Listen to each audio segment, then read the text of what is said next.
FreeMassMedia.com is a local news and entertainment media team. FreeMassMedia.com supports free speech media outlets like Unregular Radio, the THC Show, KOP Productions, and more. Check out FreeMassMedia.com for exclusive videos, interviews, and blogs, and connect with Boston's best indie media outlets. FreeMassMedia.com is an official sponsor of the THC Show on UnregularRadio.com. Two hotheads on cannabis. The THC Show with Steve Epstein and Mike Cann on UnregularRadio.com. Said it. We're back live on the radio, and we have a special guest, and Steve's refusing to introduce them now because he wants to get at me. Are you going to introduce this for us, Steven? Eapen. This is the first time we've talked, but we've shared emails on ARO, I believe. From a distance, I admire your work. Forfeiture is a terrible thing, and you're with the Americans for Forfeiture Reform. That's me. The executive director? We've had a pleasure to meet him. Yep. Yes. Excellent. He's awesome. And Nikki Smokes is in the studio. She's met Eapen as well. Tommy, too. And Tommy's here as well. To come up to Boston for a Senate hearing a couple times this year, and it was good to meet Nikki. It's nice to meet you. And thank you for your donation to MassCan. And how you came up to talk to our legislature, Eapen? Well, yeah, so acid forfeiture has a lot of terrible abuses, and right now the National Oceanic and Atmospheric Administration's law enforcement agencies are using forfeiture powers to gut the commercial small fishing industry. I mean, you've got, I talked to a victim, Stephen Welsh, who was interviewed by the United States Senate and Representatives. They had a hearing up at the Massachusetts State House when I met a couple months ago. Yeah, and these are the excuse me, Eapen, but these are the same laws by which the federal government is threatening these landlords in California, is it not?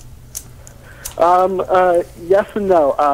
They're the same forfeiture laws, but not necessarily the same statutes.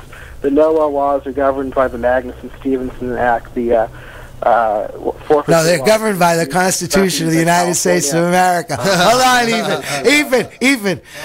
If it ain't founded on the Constitution, it ain't anything. Remember that. All right. Absolutely. I 100% agree with that. What were you talking about? You just before Steve took you to California, the fishermen? How are they going after the fishermen, taking their boats, commercial fishermen? I want to hear about that. Yeah, I mean, I talked to a fisherman in New Bedford. They came onto his boat with guns, kind of like a SWAT raid, and counted his scalps, told him he was over the catch limit by one, and fined him $15,000. When he challenged the fine, the administrative prosecutor told him, okay, if you take this to a judge, I'm going to ask for $30,000. So you're going to settle with me for $27,000 now. And these are federal agents, right? What? Are these federal type agents or state? These are federal. Federal, yeah. And here's the thing. I was at another hearing. The House of Representatives held a hearing, I think in June or July, and I was talking to some of the folks from the fishermen's unions, and they came, I was talking to them, I went to them and introduced myself, and they began the conversation by saying, this is the same kind of treatment that, marijuana users have been subject to for years by the DEA, yep.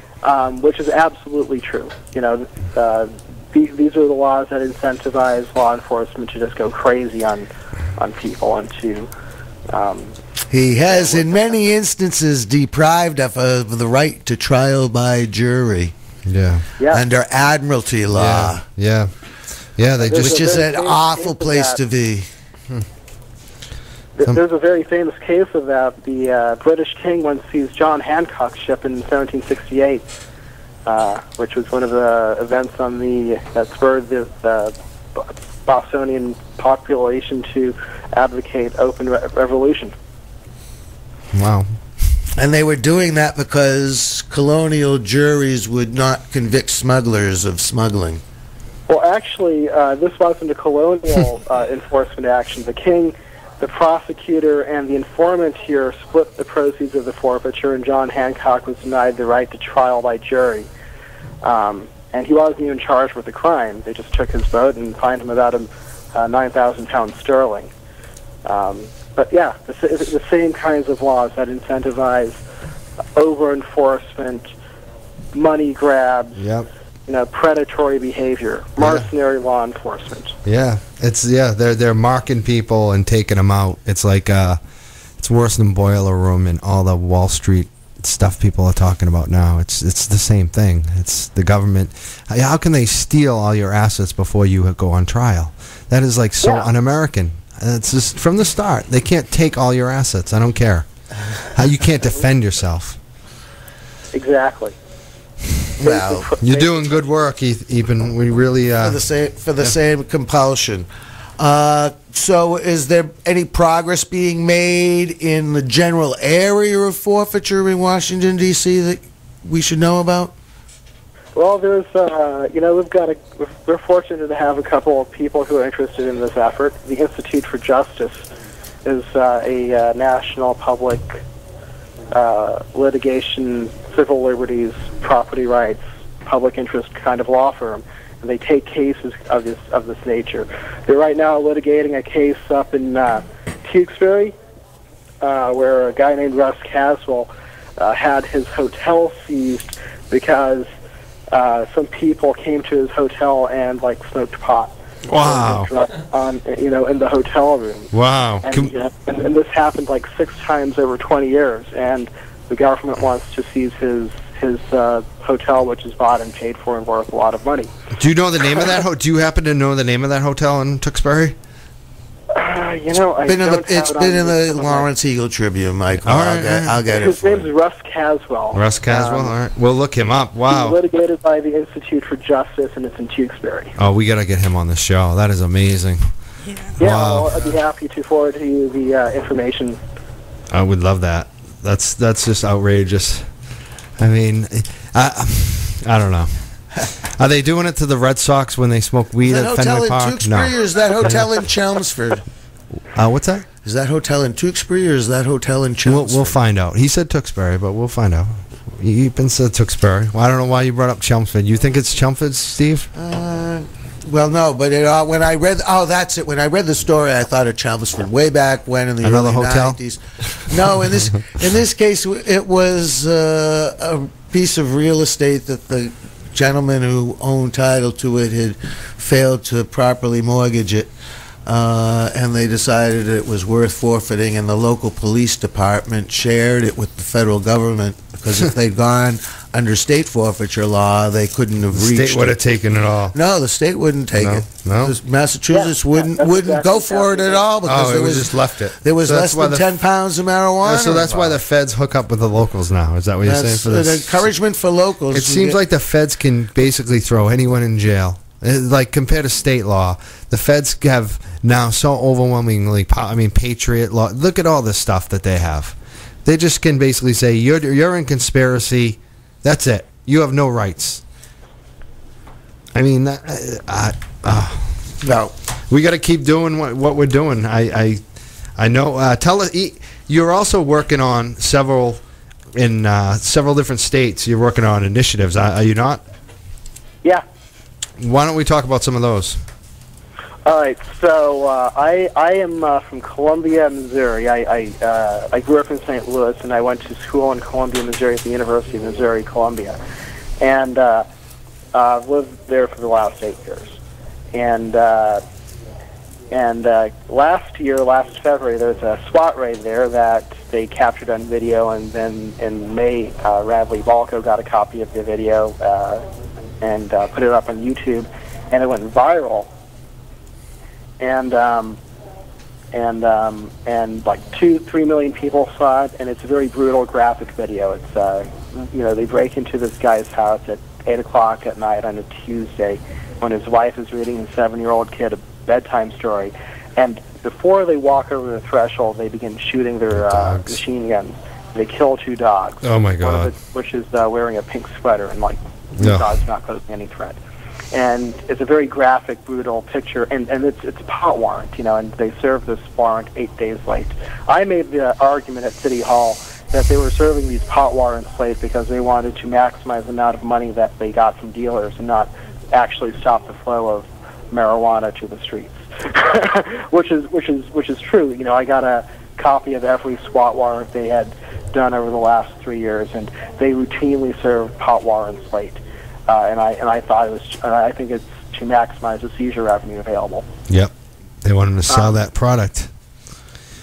So in any case, Ed Rosenthal and his nonprofit Green Aid got involved. They filed a complaint with the Citizens Police Review Board over the exoneration of the officers, and that made local news, and they came to town, and we hooked up.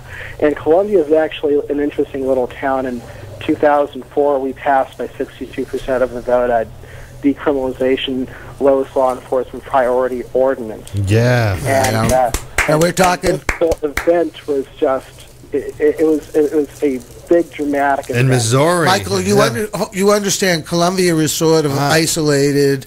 Like Amherst is isolated, but it's an Amherst. I know it's community. a cool place. It's a cool place. But that's still amazing to that's how you get progress in Missouri, So I connected with Ed. I connected with a bunch of other people.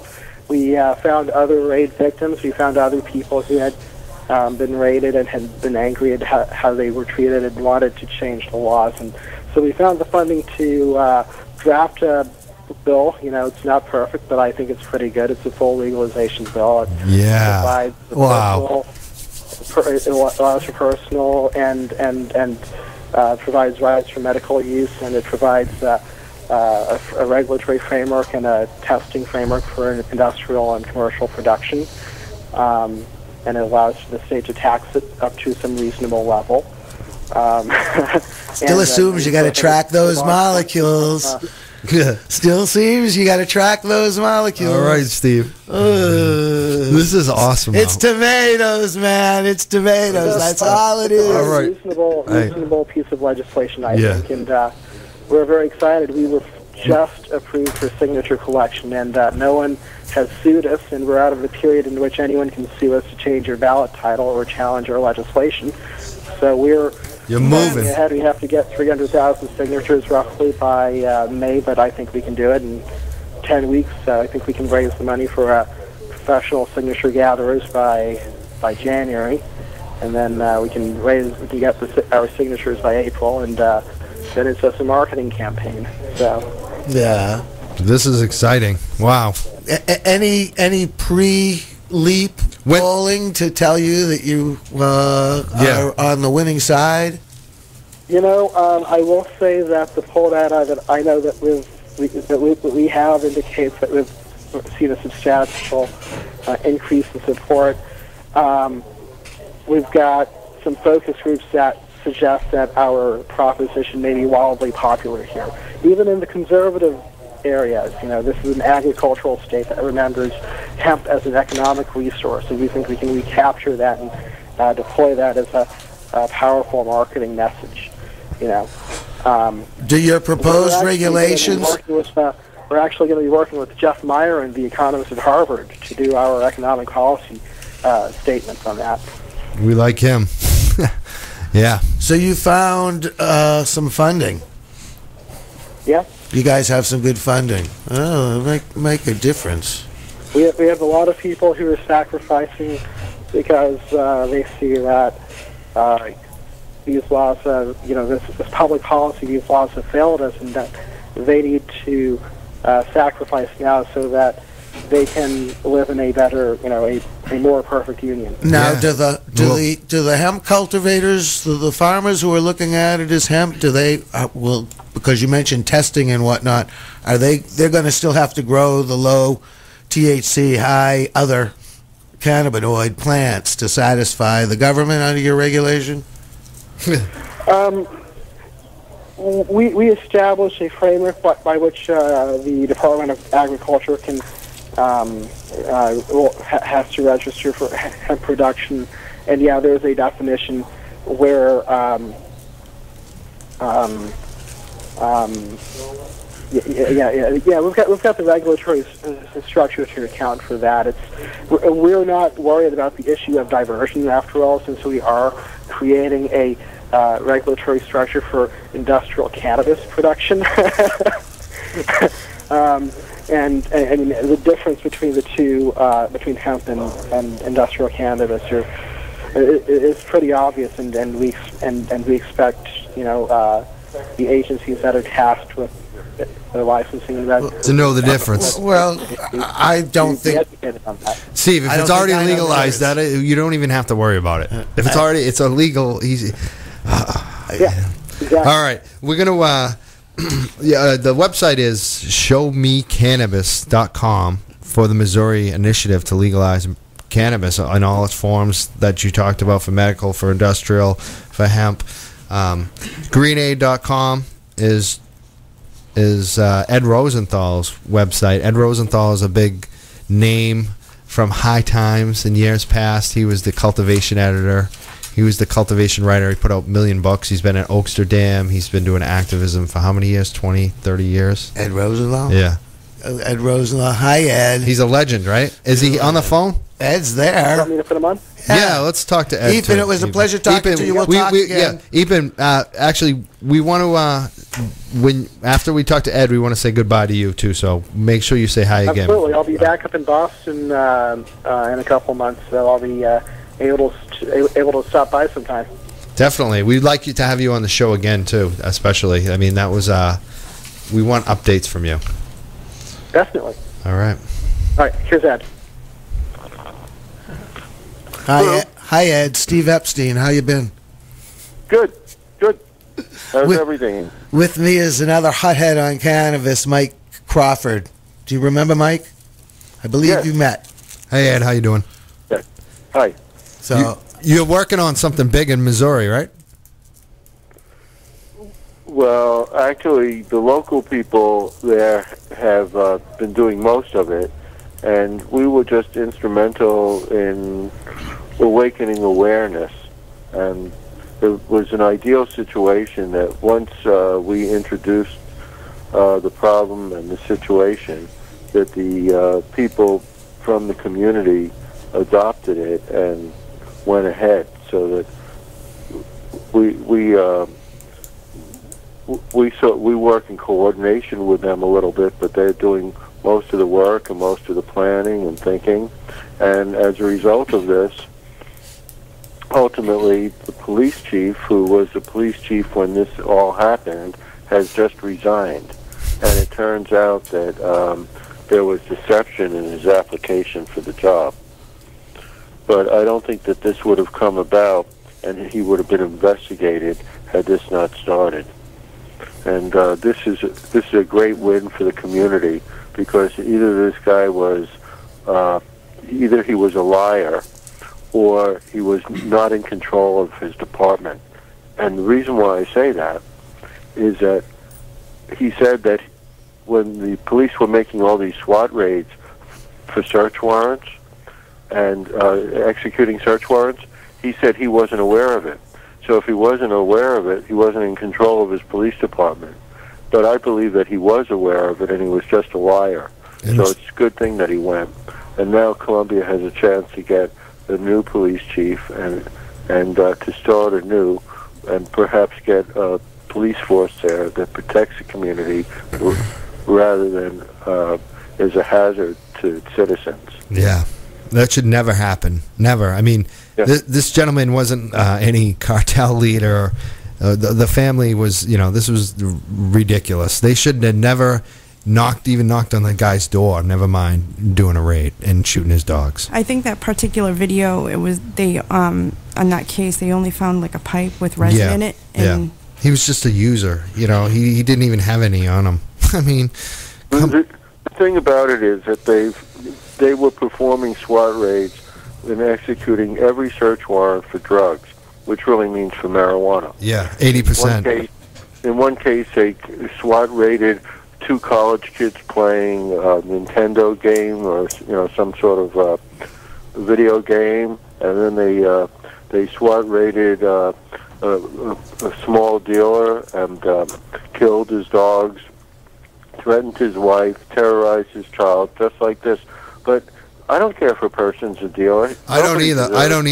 But there's no reason why if they were executing a search warrant, which they shouldn't have been anyway, because marijuana was voted by the citizens to be the lowest priority offense. There you go. That's true. That's true in Missouri now. Directly going against the will of the people. Yep. So if they were, even in if that they were part of Missouri, Michael. Well, in Columbia, in that city, they've passed it. I'm sorry? I'm talking to Steve. Steve was trying to correct me, but they passed it in Columbia. They passed it in Columbia. There you go, Steve. Columbia. They passed it in Columbia. He interrupted Ed. The police Go ahead, screwed Ed. up. Ed. Yeah. So Ed. it happens. And in that city, they have a lowest priority.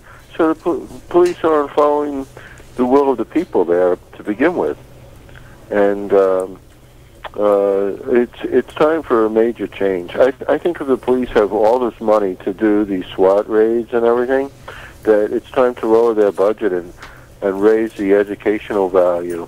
Well, that brings us, Ed. That brings us right back to the reason we primarily had Eapen on, which was talking about forfeiture reform.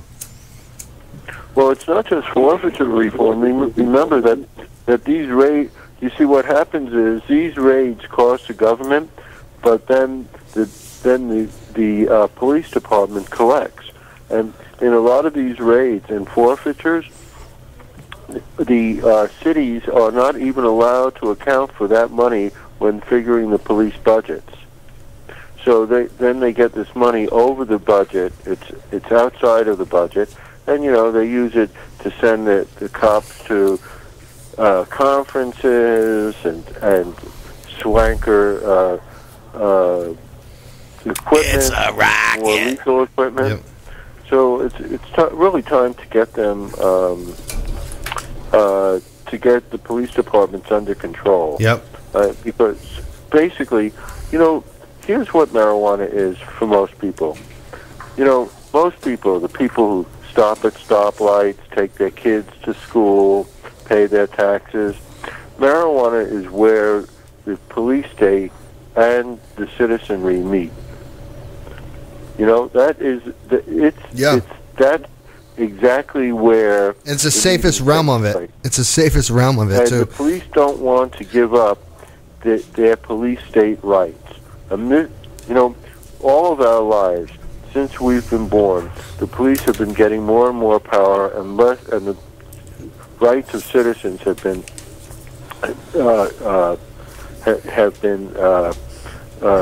shortened and have been depleted. And now, for the first time, citizens are pushing back and saying, "No, we're going to take these rights back," and the police don't want to give it up. That's what this is all about. We know that. We know that. And the job is to for the cops. And Ed, you also said something. You said it's more than a civil forfeiture. I agree with you. We're also talking to Eapen about the Missouri legalization. We want to talk about that in a second. We're going to take a quick break here. Okay. Hang on for 30 seconds. 420.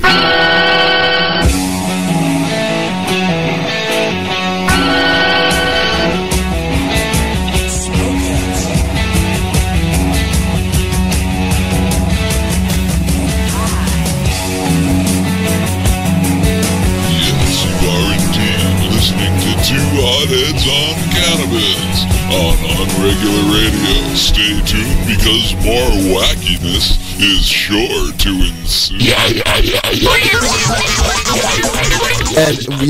Ed, we were asking you the question about the marijuana legalization proposal in Missouri initiative. Would be better to talk. No, we heard about that, but I want to know how are you involved with it? How are you? Well. I'm helping. I'm advising Eapen a lot. He's such a great activist, and he's invigorated the movement so much. He's like a one-man band there, who has developed a great organization and that's doing great work. But I help with strategy a little bit, and I'm doing a lot of more work in California, where there's an initiative that's gaining steam, and I'm involved with that. That's to treat marijuana like wine, and we're gaining signatures and we're gaining funding. So, it's being bootstrapped. So I think it's going to do really well. We wish you well. That will fundamentally change. That will fundamentally change the way California treats marijuana, because it makes marijuana legal. Yes. Excellent. Thank you, and thanks for. I like what you said about Eapen. It's good. He needs to hear that, because I can see what he's doing, and then to come from you, it's a good thing to hear. Ed, is there a place online where I can take a look at that treat marijuana like wine? Yeah, just go into treat marijuana like wine on Google, and it will come up. Okay. Yeah. Ed. Yeah. And that initiative, at first people thought that it was a little radical, but now it's been endorsed by the Marijuana Policy Project, and people are moving ahead with it. I like that. That's exactly what I want to see too. Treat it like wine. That's the proposal I want. Yeah. Well, it is. Well, I want it legal. I don't know, because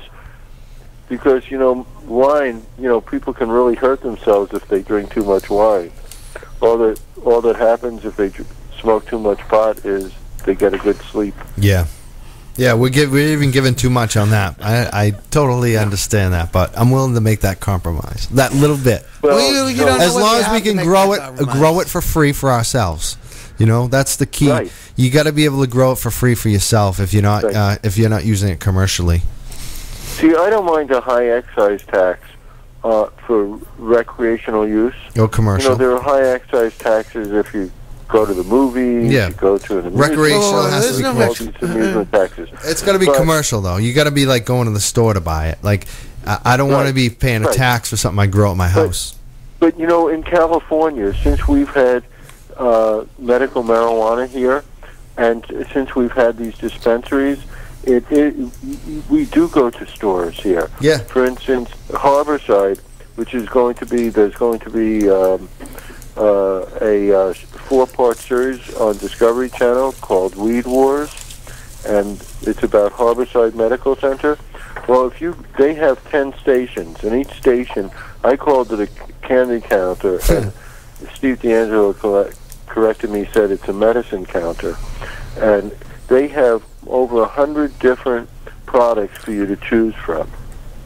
different varieties of marijuana, keef, different kinds of hashish, bubble hash, tinctures, edibles, drinkables. So it is, in many aspects, it's legal. Yeah. They do more than $30 million worth of business a year, and you can imagine it's a big company. So that is what is going to happen when it becomes legal. Now there'll be mom and pops, there'll be bigger establishments, but people will have a much wider choice of how they would use marijuana, and much wider choice of the marijuanas that they get to use, because it's not like going to your dealer and saying, "Do you have something?" "Yeah, I have something," or "I have a choice of 2 things." Here you have a choice of perhaps 30 different varieties. I like that. Let the market decide. So, Ed, let the market regulate it.